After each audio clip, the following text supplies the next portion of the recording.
Fala Mariano! Hoje no nosso quadro Chave de Santidade nós vamos falar sobre um santo super top, doutor da igreja, que já foi comentado aqui um pouco antes, não sei se vocês lembram, não é mesmo, João? Nós vamos falar então sobre o perdão. E para nos ajudar nessa conversa, a gente vai usar um pouco o que disse Santo Agostinho. Santo Agostinho é um santo super top, que talvez a gente faça um vídeo um dia no canal para falar sobre ele. Isso mesmo, Santo Agostinho! Então, bora lá!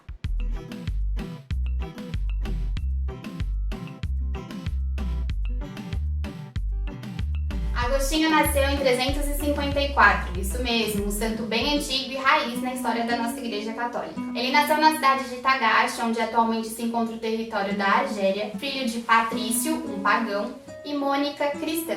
Esse nome pra gente não é estranho, porque depois de um longo tempo, Mônica também se tornou uma grande santa da Igreja, devido à persistência em oração para a conversão do seu filho, Agostinho. Apesar de ser cristã, Mônica nutria um certo receio em batizar seu filho naquela época, pois, como as leis eram muito rígidas, para a remissão dos pecados era necessário muita penitência, além do arrependimento sincero de coração. Por isso, ela acabou escrevendo seu filho entre os catecúmenos, assim ele receberia uns ensinamentos cristãos, mas ao final ele não foi batizado, só depois de um longo tempo, onde ele mesmo se converteu e se decidiu pelo batismo. Assim, Agostinho recebeu todos os ensinamentos cristãos, mas por nutrir dentro de si uma sede de sabedoria muito grande, ele já era muito, inteligente naquela época e sempre buscou muita informação. Ele acabou indo atrás de mais informações. Tipo a gente hoje que pode dar um Google nas coisas, mas naquela época não existia Google, então ele dependia de livros e de pessoas que passassem os ensinamentos para ele. Assim, indo atrás de mais e mais informação, ele foi sempre nutrindo esse lado intelectual dele, até que, muito novo ainda, ele chegou numa técnica existente naquela época chamada retórica, que por meio dela ele conseguia persuadir as pessoas, convencer elas com mais facilidade, utilizando de uma boa oratória e de palavras bem bonitas. Isso era muito comum naquela época, pois as pessoas não tinham muito acesso aos estudos e tudo mais, então convencer eles não era tão difícil assim. Até que as ideias das pessoas que fossem expostas não fossem muito corretas, digamos assim, por meio de palavras bonitas eles acabavam conseguindo, acredite se quiser. Como ele evoluiu bastante na técnica da retórica, ele acabou se tornando meio que um advogado da época.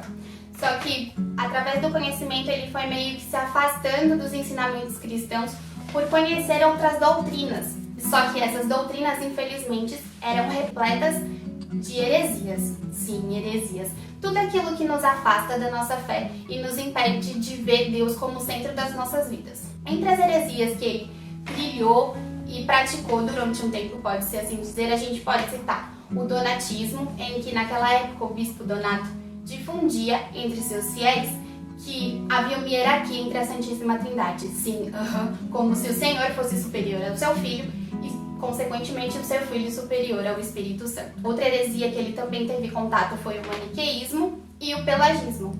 Além da sedução por essas doutrinas, ele acabou se seduzindo por tudo aquilo que o mundo tinha a lhe oferecer. Ou seja, os pecados, né? Entre os pecados de estimação de Agostinho, podemos citar a vaidade e a falta de castidade. A vaidade era devido a sempre ser uma pessoa muito conhecida pelo seu vasto conhecimento e a parte intelectual que ele tinha, e com isso, quanto mais ele tinha notoriedade, mais ele gostava disso, óbvio, né? Quem não gosta de uma atenção? Em relação à castidade, ele vivia uma vida de sexo muito desregrada, até que chegou ao ponto dele ter um relacionamento com uma concubina e que desse relacionamento ele teve um filho. Esse relacionamento durou aproximadamente 14 anos, o que na época era muito chocante, né? Porque como ele teria um filho sem contrair matrimônio antes. Então foi bem impactante isso. Só que como ele não podia se casar com ela na época, e acho que também nem tinha muita intenção disso, já que ele já vivia do modo que ele achava coerente na época, ele acabou rompendo vínculos e não teve mais contato. Agostinho não abandonou os estudos durante todo esse tempo, pelo contrário, foi atrás de ainda mais conteúdos existentes naquela época. Até que ele chegou à filosofia com o autor Cícero, que era bem conhecido por sua obra Hortênsios. Ao ter contato com esse texto, Agostinho compreendeu e refletiu que precisava mudar o seu modo de sentir, pois compreendeu que precisava ir atrás da verdade, ser movido pela verdade. e começou a viver em busca da verdade, já que essa deveria ser a luz natural da razão, ou seja, de sua vida. Por razões profissionais, Agostinho acabou se mudando para Milão, e naquele período era bem conhecido entre todos Bispo Ambrósio, por sua vasta sabedoria e boa oratória. Com isso, Agostinho começou participando das missas de Bispo Ambrósio apenas para ver um pouco mais da sabedoria dele, pode-se assim dizer. Mas com o decurso do tempo, ele passou a refletir, já se via refletindo sobre os ensinamentos de Bispo Ambrósio. Até que em uma conversa, Bispo Ambrósio fez entender que a verdade não se busca, mas está dentro de si. Acredito que essa conversa e a incessante e insistente oração de sua mãe por sua conversão foram fatores determinantes para essa trajetória de autoconhecimento de Agostinho.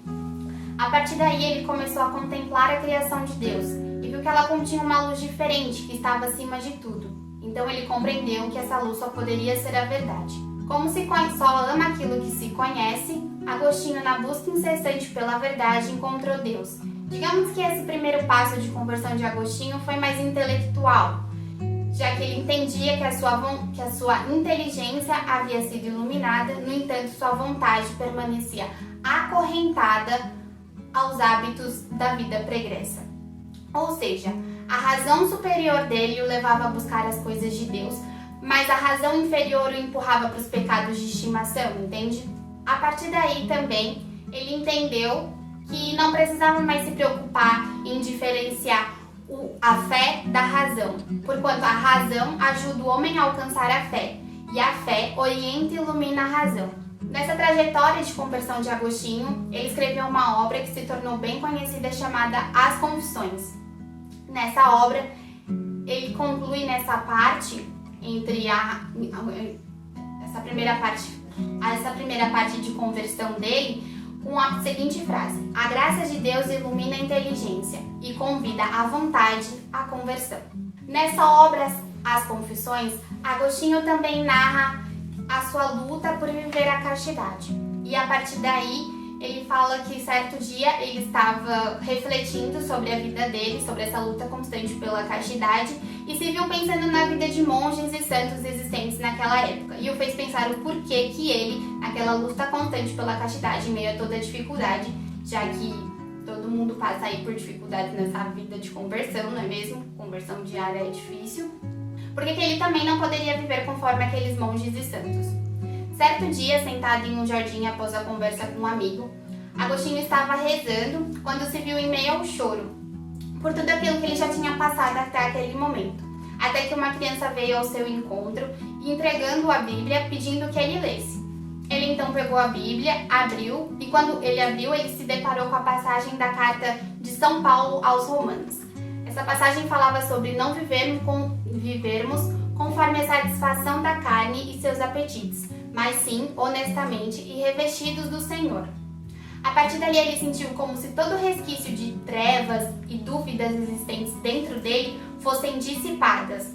Na verdade, ele traduziu esse momento como uma frase que ficou bem conhecida dele, chamada "Tarde te amei, ó beleza tão antiga e tão nova, pois te buscavas fora e tu estavas dentro". A partir dali, a conversão de Agostinho se deu de uma maneira concreta e sincera, em que se concretizou por meio do batismo, em que ele finalmente se decidiu por batizar. Ali, sua mãe percebeu que ela tinha alcançado uma graça ainda maior do que ela podia imaginar, pois Santa Mônica pedia a conversão de seu filho para que ele constituísse um matrimônio santo, mas em troca disso ganhou um filho batizado na fé católica, celibatário e que contribuiu muito para a história e para a doutrina da Igreja, como um grande teólogo e filósofo. Dali em diante, Agostinho retornou à África, passou por um período de retiro e oração. Aproximadamente em 390 ficou sabendo que seu filho faleceu, e diante ao seu grande conhecimento e contribuições para toda a ciência humana, Agostinho se tornou sacerdote, acabou sendo nomeado sacerdote depois de um tempo, e dentre as suas várias contribuições, religiosamente falando, podemos citar duas obras: As Confissões, que já foi falado anteriormente, que narra toda essa trajetória de conversão de Agostinho, e Cidade de Deus, em que ele trata e discute esse conflito entre o bem e o mal. Depois de toda essa vida de serviço, de conversão, Agostinho faleceu em 430. Agostinho passou 14 anos à procura da verdade, até finalmente encontrá-la, deixando-se moldar por ela. Que tenhamos também essa mesma disposição em nossos corações. Demorou 14 anos, mas a nossa conversão ela não precisa demorar esses 14 anos. Ela pode ser todo dia, que todo dia nós tenhamos a mesma garra que Agostinho teve depois de 14 anos para se converter, que a gente possa renunciar ao nosso pecado de estimação e buscar viver uma vida sincera e de amizade com Deus e de serviço também. Então é isso, galera. Espero que vocês tenham gostado de saber um pouco mais sobre esse nosso grande santo do dia, doutor da igreja, e que nos ajudou e ajuda a compreender muita coisa existente dentro da nossa doutrina. Obrigado, Santo Agostinho, por nos ajudar a compreender um pouco mais sobre o mistério da Santíssima Trindade. Sede santo. Não esqueçam de nos seguir nas nossas redes sociais. Ativa o sininho para receber notificação toda vez que tiver vídeo novo aqui no canal. Dá joinha e não esqueçam que toda terça e quinta, a partir das 16 horas, sai vídeo novo no canal. Tchau, galera!